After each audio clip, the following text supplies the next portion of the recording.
안녕하세요. 저희 신랑과 저는 나이 차이가 많이 나는 편입니다. 흔히들 연상연하 부부라고 하면 남자가 나이가 많은 쪽을 생각하기 쉬운데 저희는 제가 연상이에요. 제가 30에 신랑은 25에 처음 만나게 되었습니다.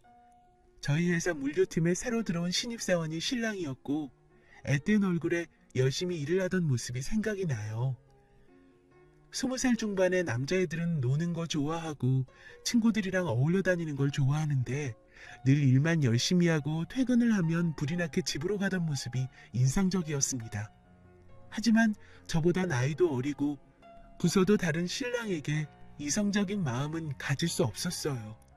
저희 회사는 매년 연말 소고기집에서 막년회를 크게 하는데 그때는 전 직원들이 회식을 했고 우연히 신랑과 같은 테이블에 앉게 되었어요. 신랑은 막년회를 하는 내내 술도 한 잔 먹지 않고 고기만 먹고 있었습니다. 음료수라도 좀 마시면서 드세요. 체해요. 제가 소화능력 하나는 끝내줘요. 걱정 안 하셔도 됩니다. 콜라 옆에 둘 테니까 그래도 음료수 드시면서 먹어요. 체하면 고생해요. 유리컵에 음료를 담아서 신랑 옆에 두었고 신랑은 연신 고맙다는 인사와 함께 고기를 먹었습니다. 그리고 회식이 끝난 이후 쭈뼛거리며 굼뜨게 나가는 모습에 어디 몸이라도 안 좋은가 생각을 했는데 가장 늦게 나오면서 남은 고기를 주섬주섬 챙기고 있더라고요. 제 동생도 타 지역에서 혼자 자취를 하며 일을 해서 그런지 신랑의 모습이 제 눈에는 안쓰러워 보였습니다. 그래서 그 이후 신랑을 종종 챙겨주게 되었고 연인 사이로 발전하게 되었습니다. 알고 보니 신랑은 혼자 자취를 하는 건 아니었고 가족들과 함께 지내고 있었습니다. 그런 시댁은 조금은 이상한 분위기였던 걸로 기억해요. 신랑의 말을 들어보면 술주정뱅이 아버지와 이혼 후 어머니 혼자 여동생 2명과 신랑까지 셋을 키웠다고 하더라고요. 그렇게 지내다 보니 어쩔 수 없이 가장 아닌 가장이 되어 고등학교도 포기한 채 공장에서 일을 했고 성인이 된 이후로는 운전면허를 따고 운전을 하는 일을 하고 있다고 했습니다. 저희 회사에서도 물류팀 배송을 담당하고 있었기 때문에 출장에 잦은 업무를 하고 있었어요. 그런 가정사를 들으니 저는 신랑이 더욱 안쓰럽게 느껴졌습니다. 분명 나이 차이가 제법 나기는 하지만 신랑은 정이 많고 따뜻한 사람이었습니다. 회사에서도 일은 똑부러지게 하고 저에게는 든든하고 다정한 사람이었고 그렇기 때문에 저도 자연스럽게 신랑과 결혼까지 생각을 하게 되었던 것 같아요. 신랑과 결혼을 약속하고 시댁에 가서 저는 처음 밥을 먹은 날이었어요. 진아 씨는 나이가 좀 많은데 어떻게 우리 정훈이를 만나고 있어요? 같이 일하면서 사람이 괜찮다고 생각했습니다. 그래요? 봐서 알겠지만 우리가 정훈이한테 의지를 많이 하고 살아요. 오래 만났다고 들었지만 남자 나이 30은 아직 한창이고요. 네, 잘 알고 있습니다. 진아 씨가 올해 35이라고 했나요? 진아 씨는 결혼이 급할지 몰라도 우리는 아직 정훈이를 보낼 생각이 없어요. 제 말 잘 이해했길 바래요. 밥을 먹고 후식을 준비하러 신랑이 자리를 비운 사이 시어머니께서는 저에게 헤어지라는 이야기 했습니다. 하지만 신랑과 5년이라는 연애 기간 동안 확신이 생겼고 그 부분은 신랑도 마찬가지였기 때문에 저희는 결혼을 강행하기로 했어요. 저희 집에서는 신랑이 어리긴 하지만 저에게는 잘해줄 것 같다고 쉽게 허락을 받은 것과 달리 시댁에서는 제가 나이가 많고 신랑이 시댁의 가장이니 결혼을 허락할 수 없다고 했습니다. 제가 나이 많은 것은 어찌할 수 없는 부분이 아니지만 신랑이 시댁의 가장이라 결혼을 반대하는 부분은 쉽게 이해가 되지 않았어요. 결혼 전 신랑은 시댁의 월급을 전부 가져다 주고 한 달 용돈을 받아서 쓰는 식으로 지내고 있었거든요. 그러면서도 주택 청약 저축이며 단기 적금까지 관리하는 신랑이 새삼 더 대단해 보였습니다. 어머님, 저희 성인이고 부모 동의 없이 결혼할 수 있어요. 그럼에도 결혼을 허락해달라는 건 가족으로 함께 지내고 싶다는 말이에요. 지금 협박이라도 하는 거냐? 그런 말 아니에요. 경제적인 부분은 한 번에 끊으면 부담스러우실 테니 점점 줄여나가는 방향으로 생각해 볼게요. 어머님도 양보 좀 해주세요. 결국 시댁은 단 하나의 조건을 내밀었는데 그게 혼인신고를 하지 않은 채 사는 것이었습니다. 제가 그 이유를 물으니 신랑이 나중에 결혼을 후회할 수 있으니 결혼식은 올리고 같이 살지만 혼인신고는 허락할 수 없다는 것이었습니다. 그래서 아이가 생기면 혼인신고를 하고 그 전에는 동거를 하는 형식으로 살라고 이야기를 하더군요. 이 조건을 반대하면 결혼식에 참석도 안 하겠다는 강경한 의지에 저희는 결국 혼인신고를 하지 않은 채 살기로 하였습니다. 어차피 아기야 빨리 가질 생각이었으니 문제가 될 부분이 없다고 생각을 했고요. 저는 결혼 전부터 보육원에 봉사를 하러 다녔고 결혼 후에도 늘 혼자 봉사를 하러 다녔는데 시댁은 그 사실을 마음에 들지 않아 했습니다. 봉사를 하러 갈 때마다 아이들이 좋아하는 간식이나 때로는 학용품을 사가기도 했는데 그런 모습들이 주제넘은 행동이라고 생각을 했으니까요. 얼마 뒤 시누이 생일이라 시댁에서 같이 밥을 먹게 되었고 시누이가 뭘 좋아할지 몰라서 백화점 상품권을 선물하게 되었습니다. 생일 축하해요. 뭐가 필요한지 몰라서 상품권으로 준비했어요. 20만 원이면 금액도 너무 애매한데 이걸로 뭘 사요? 저 곧 대학도 들어가는 거 모르세요? 네? 아, 뭐가 필요하신데요?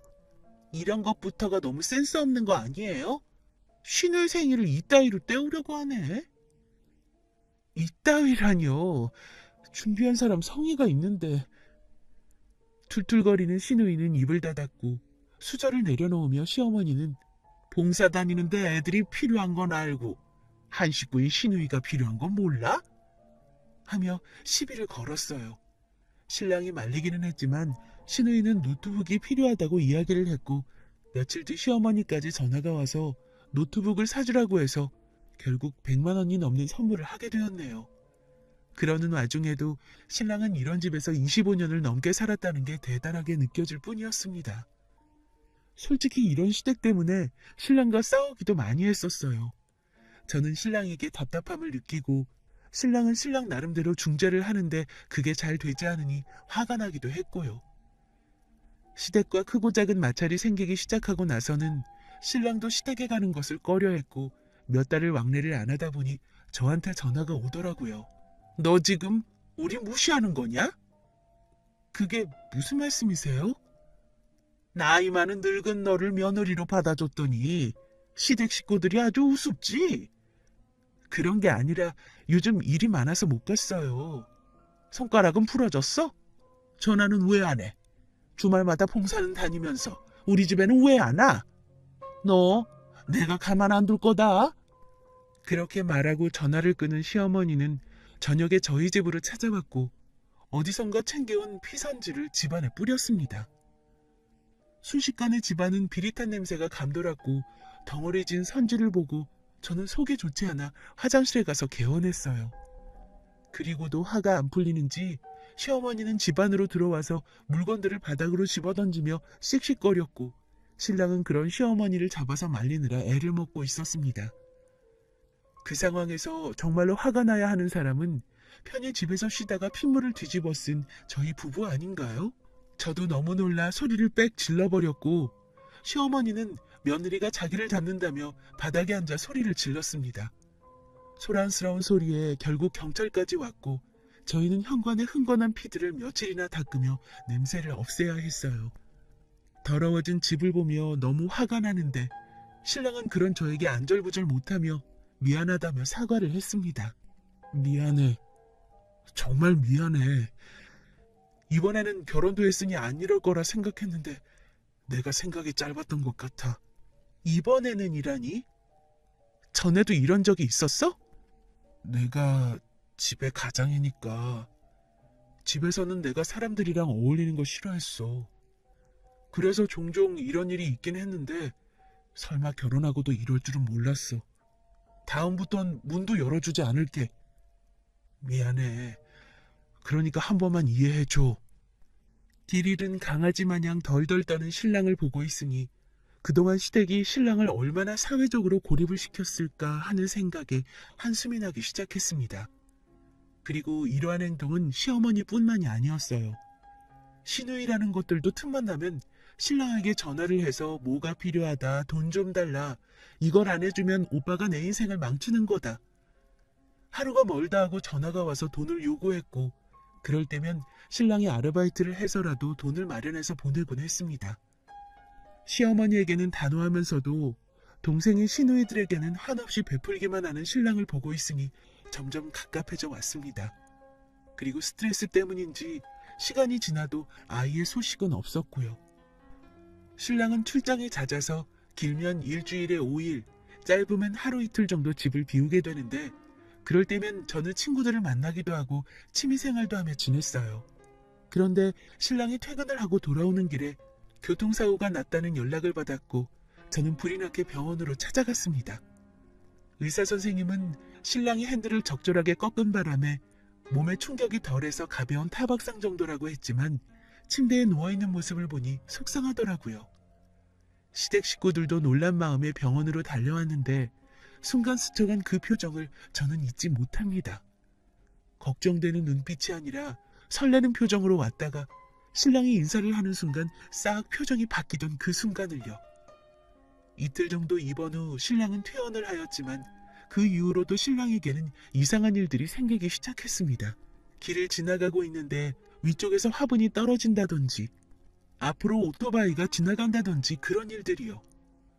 신랑에게 생기는 이상한 일들 때문에 저도 하루하루 안색이 안 좋아졌습니다. 그러다 주말에 오랜만에 봉사를 가게 되었는데, 자주 봉사를 하러 오시는 분이 저에게 무슨 일이 있냐고 물어보더라고요. 제가 봉사를 하는 곳에는 결혼이나 사적인 이야기를 따로 해두지는 않았는데, 저도 심적으로 너무 심란해서 다 털어놨어요. 아유, 진아씨가 고생이 많았겠네. 네, 그보다 정말 신랑한테 무슨 일이라도 생길까봐 너무 걱정이에요. 3대 그런 거 아니겠어? 너무 걱정하지 말고 맛있는 밥 먹고 푹 쉬면 다 괜찮을 거야. 그러게요. 다음 주는 어디 근교라도 나갔다 와야겠어요. 그렇게 신랑이 저를 데리러 왔고, 저는 인사를 하고 집으로 돌아갔습니다.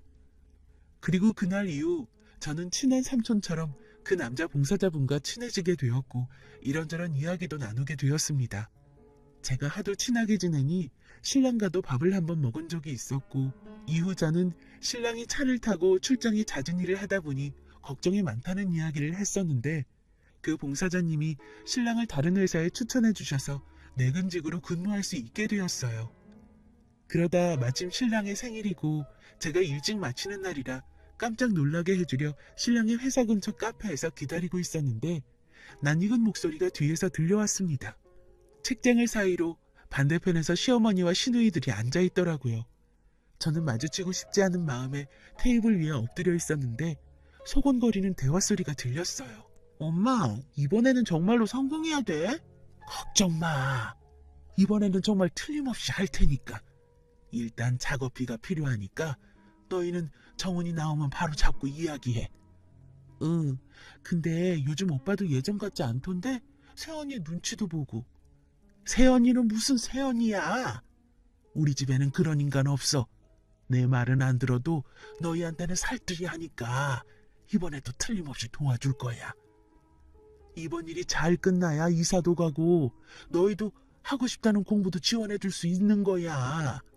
너희가 잘 돼야 된다고. 알아들어?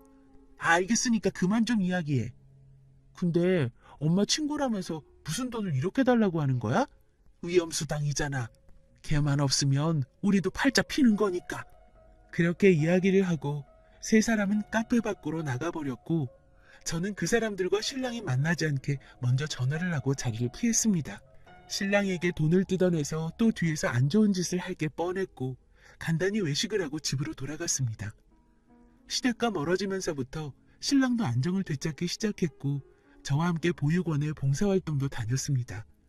예전에는 봉사활동이 끝나면 집으로 가기 바빴지만, 신랑과 함께 봉사를 하면서부터 다른 봉사자분들과 밥도 먹고 커피도 마시며 즐거운 시간을 보냈어요. 특히 신랑의 이직을 도와주신 봉사자분과는 조금 더 친밀해서 종종 셋이서 나들이도 다니는 사이가 되었죠. 사실 저는 제주도 사람이다 보니 특별한 날이 아니고는 친정 부모님을 뵙기 힘들고, 시어머니는 제가 의지할 만한 어른이 아니다 보니 그 봉사자분께 어른스러운 모습을 많이 봤어요. 그래서 속으로 이야기 같은 걸 하기도 쉬웠고요. 이후 몇 달의 시간이 흘렀고 저는 시댁 식구들을 신랑의 회사 앞에서 만났다는 사실조차 잊어버렸죠. 너무나 평온한 나날들이라 큰일이 생기기 전에는 이상한 걸 알아채지도 못했어요. 그날은 신랑이 새벽에 밖에 나갔다가 이유 없는 교통사고를 당했다는 연락을 받았습니다. 불이 나게 병원으로 향했더니 응급실에 신랑이 누워있고 지금 당장 수술을 해야 한다고, 피를 너무 많이 흘렸다고 이야기를 하더군요. 아내분 되세요? 지금 당장 가족들한테 연락해서 RH-B형인 사람 데려오세요. 빨리 수혈해야 합니다. 네? RH-요? 신랑분 혈액형 모르고 있으셨어요? 시간 없어요. 빨리요. 그렇게 응급수술이 진행되었고 저는 시댁에 전화를 했습니다. 시댁 식구들은 다른 지역에 있다고, 그리고 가족들 중에 RH- 혈액형은 없다고 하며 어떻게 하냐며 발을 동동 구르더라고요. 저는 눈물이 앞을 가렸고 어디든 도움을 구해야겠다는 마음으로 새벽에 삼촌 같던 봉사자분께 전화를 했어요. 사장님, 저희 신랑 좀 살려주세요. 혹시 회사에 RH-B형인 사람 없어요? 제가 정말 도움을 구할 데가 없어서.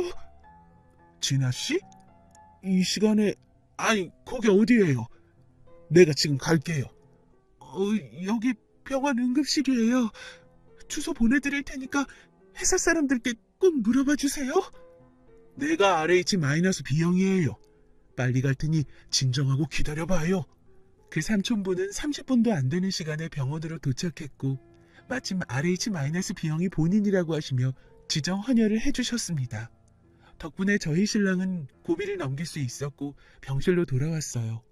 저는 그 사장님께 감사의 인사를 전했고 사장님께서는 조용히 돌아가셨어요. 그 밤중에 소란을 뒤로하고 다음 날이 되어서야 시댁 식구들은 병실로 들어왔습니다. 병실에 들어오자마자 시어머니는 제 뺨을 때리셨고 저에게 모진 말을 뱉어냈어요. 이게 도대체 몇 번째야? 내 아들 잡아먹으려고 아주 난리구나. 어머님, 죄송해요.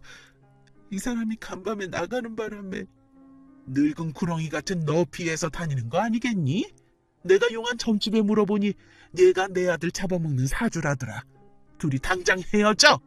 아니에요. 그럴 리 없어요. 내 아들이 지금 저 꼴인데 그런 말이 나와? 처음부터 내가 반대를 했어야 했는데. 나가. 너 같은 거 필요 없어.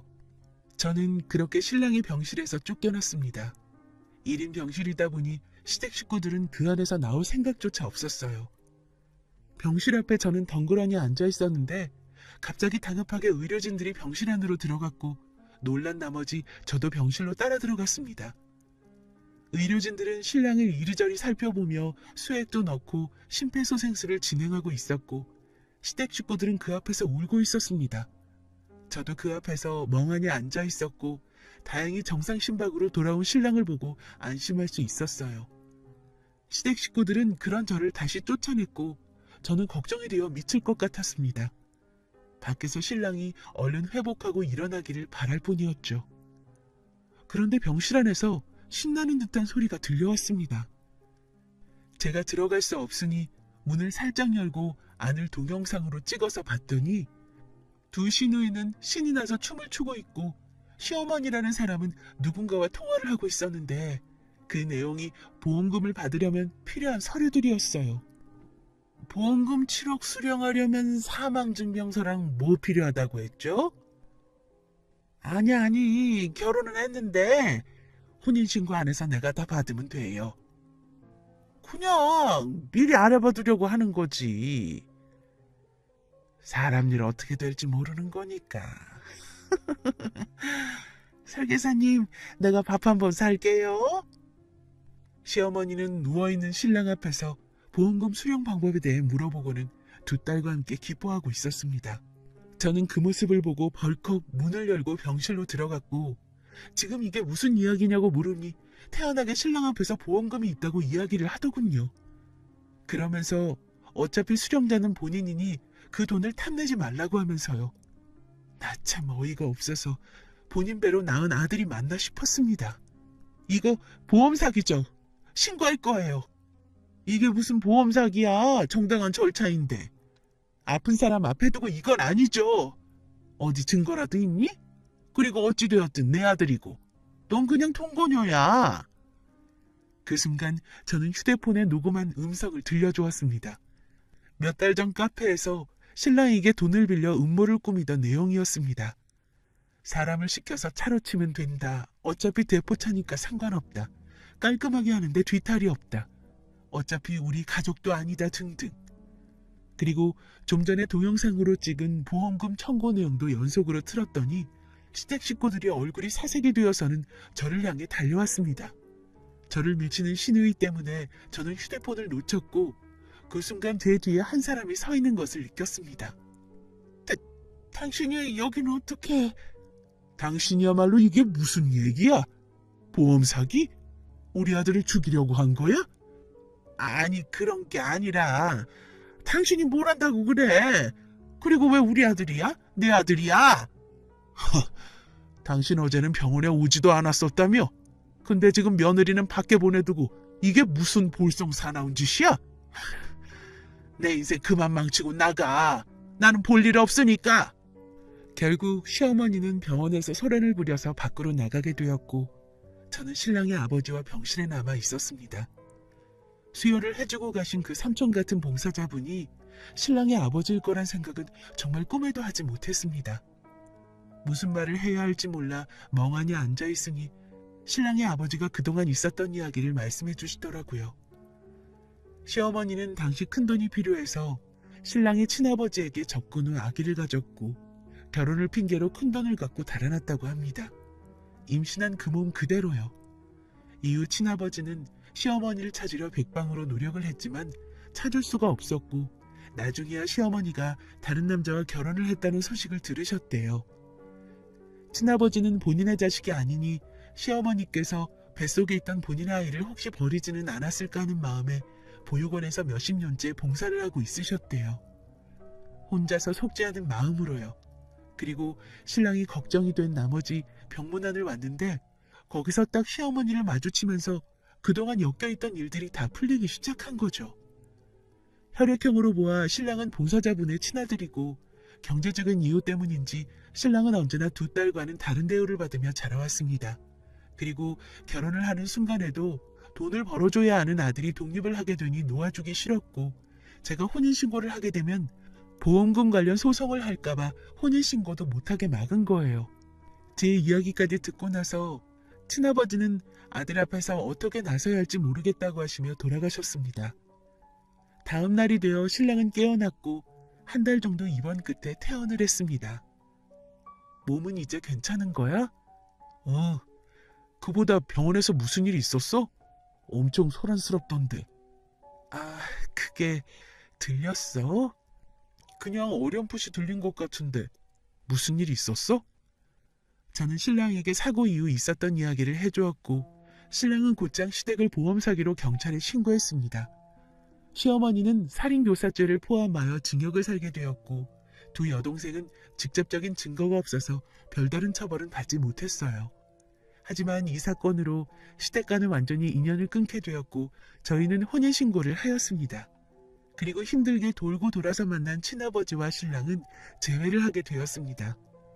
친아버지는 혼자 작은 회사를 운영하며 지내고 있었고 그마저도 다른 보육원이나 요양원에 식품을 납품하는 일을 하고 있었습니다. 정말 귀한 인연으로 다시 만나게 된 아버지와 아들은 그 모습이 참 많이도 닮아 있었습니다. 하는 일 그리고 다정한 성품까지도요. 몇 년 후 저는 40의 나이로 귀한 늦둥이 아이를 낳게 되었어요. 아이를 임신 후 신랑은 제대로 된 사랑을 받지 못하고 자란 본인이 좋은 아버지가 될 수 있을지 의심이 많았지만 서툴지만 조심스럽게 한 아이의 아버지가 되어가고 있습니다. 조금은 늦게 맺게 된 가족의 인연이지만 시아버지도 점점 저희 가족에게 익숙해져 가고 있어요. 올 여름에는 처음으로 시아버지와 함께 1박 2일로 여행도 다녀오면서 진정한 가족의 의미를 깨닫고 있습니다. 처음 만났을 때부터 아픈 손가락 같던 신랑이 이제는 든든한 버팀목 곁에서 부모에게 받는 사랑을 느끼며 지냈으면 좋겠습니다. 긴 이야기 들어주셔서 감사합니다. 다들 가정 내 평안하시길 바랄게요.